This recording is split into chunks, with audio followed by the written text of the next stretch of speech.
ভাতের সাথে কই বেগুন এর স্বাদের তো তুলনাই হয় না। প্রথমে কই মাছগুলো লবণ আর হলুদ দিয়ে খুব ভালো করে মেখে ম্যারিনেট করে নিলাম। এইবারে একটা কড়াইয়ে সর্ষের তেল গরম করে মাছগুলো হালকা ব্রাউন করে ভেজে আমি তুলে নিচ্ছি। মাছগুলো ভাজা হয়ে গেল।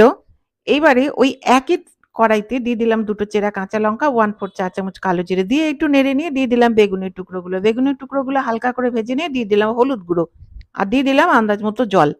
দিয়ে দিচ্ছি 1/2 চা চামচ আদা বাটা আর স্বাদ অনুযায়ী লবণ। এবার ঢেকে ২ মিনিট আমি ফুটিয়ে নিলাম।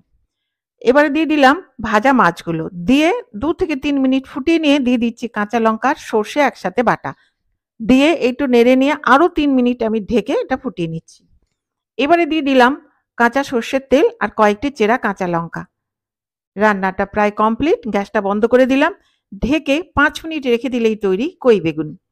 নিন এবার বাড়িতে রান্না করুন, খান আর ভাতের সাথে এর স্বাদ উপভোগ করুন।